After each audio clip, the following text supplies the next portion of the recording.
Rising from the plains are these massive buttes, and intermingled between these buttes are short grass prairie and ponderosa pine woodlands and mountain mahogany shrubland.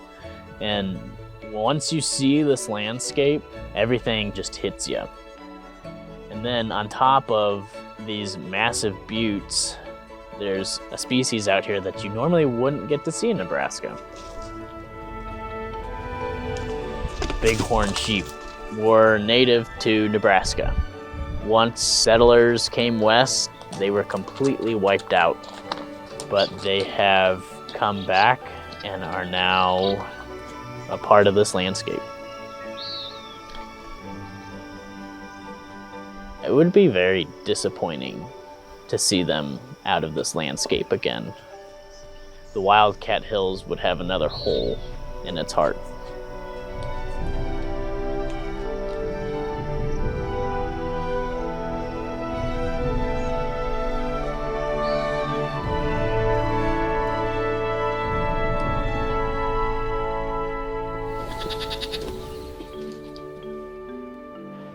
My name is Grant Reiner. For my undergrad, I studied fisheries and wildlife, and for my master's degree, I got a master's of applied science with an emphasis in science communication. My graduate project was 2 years long, and I had to decide where I wanted to complete the project, so I chose the Wildcat Hills. The Wildcat Hills start at the Wyoming border and span across Nebraska for 55 miles.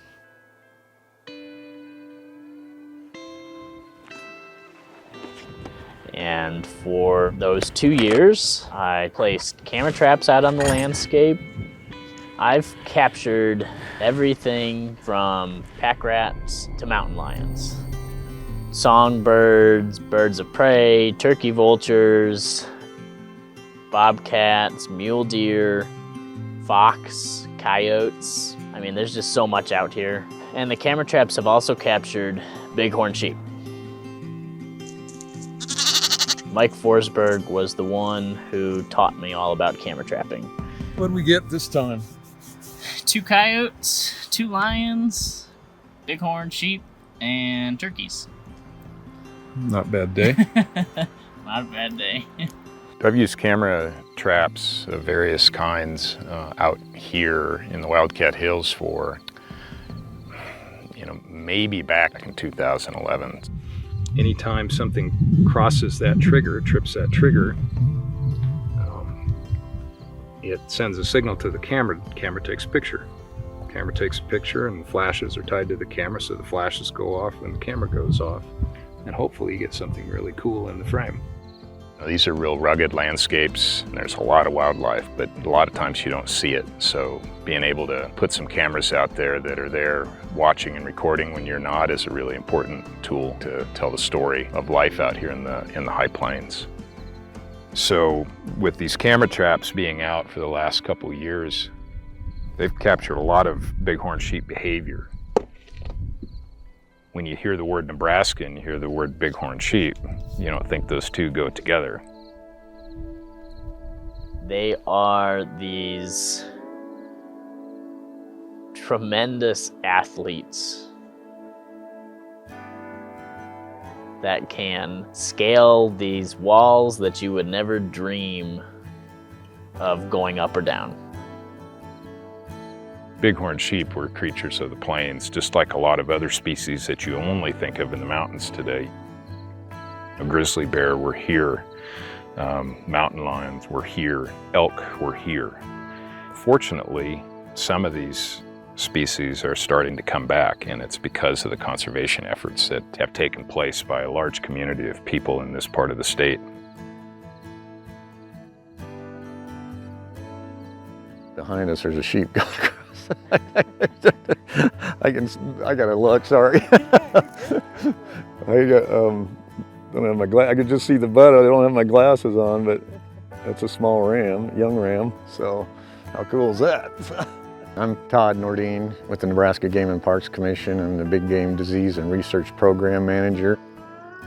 The primary loss of sheep in this region was due to unregulated hunting, habitat loss, and disease. Those are the three factors that really caused the downfall of bighorn sheep out here in the western part of the state and throughout the country for that matter.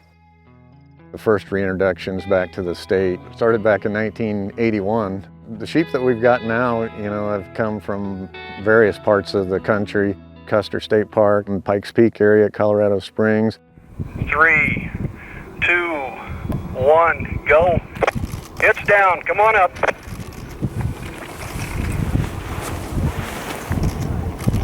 And we've been up to the Missouri Breaks of Montana. We've also been to the province of Alberta. Okay. And that's all the places that they've come from, so quite the diversity. That's a nice ram there. Yeah, she's a beauty. Yeah.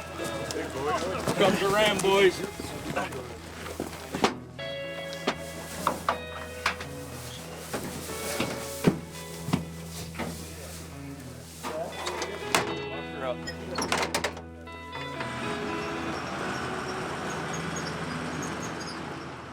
The reason we were doing this, first of all, is we did a habitat suitability study, and it indicated that we still have good to excellent habitat in the Wildcat Hills.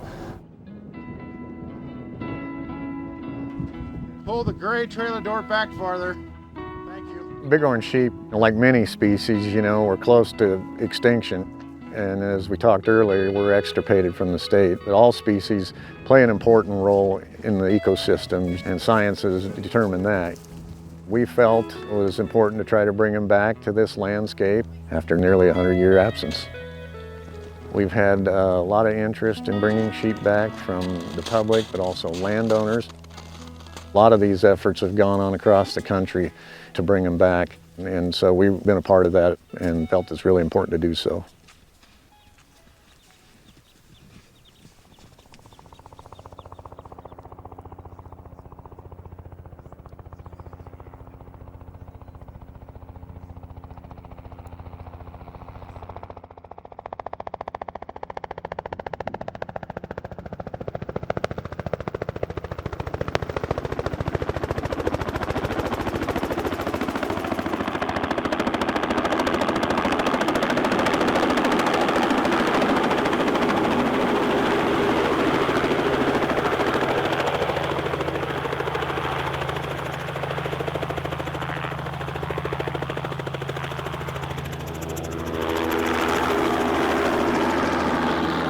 My name is Emily Moberg, and I am a graduate research assistant at South Dakota State University.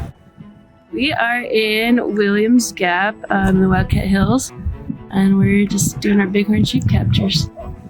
This is 15351 and 15513. Go, go, go!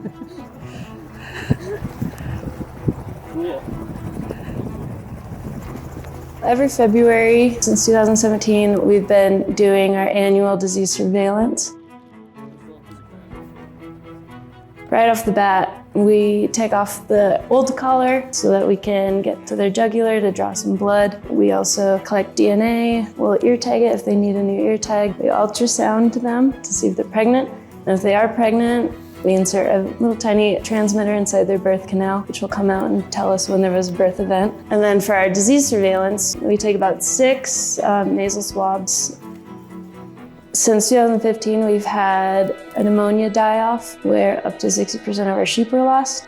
This is a huge issue all across Western America. Anybody that has a sheep population is seeing effects of pneumonia, so nobody really knows how to best and most effectively treat this disease.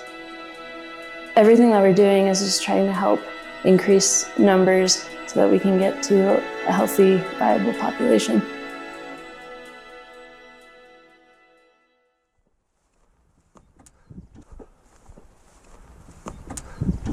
So lambing's a lot like chess. You have to be really calculated in your capture. You can't just run at it, because even at 12 hours old, they can outrun us. Okay, I see it, Emily. Yep. Okay.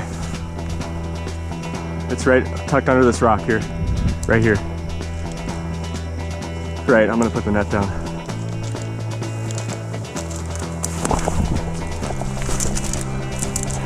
Time is 9:42, 45 seconds.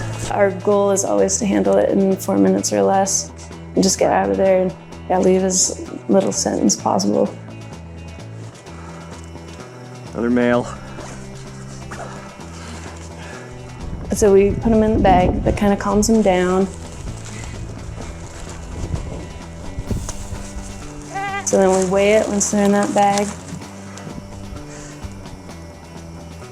5.2. Okay, 151,280. Once that's done, we put a collar on it.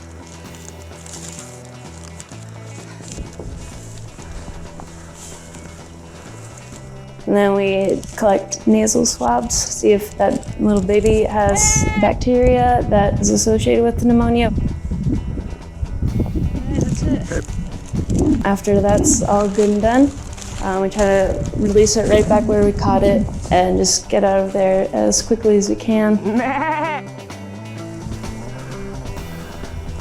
9:44, 50 seconds.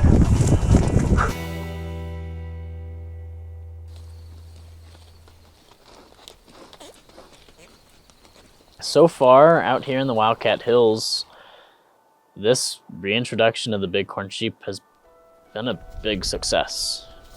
They're back on this landscape, their populations are increasing, largely in part because of such a huge community of conservationists, landowners, professionals, researchers that have come together for one goal, which is to make sure that these bighorn sheep survive out here in the Wildcat Hills.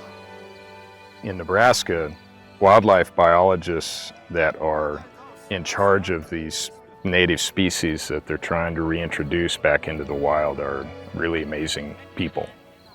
Their connections with these animals run really, really deep. Their hearts are about like this big, you know, and that's what it takes. That's what conservation takes out here in the plains today.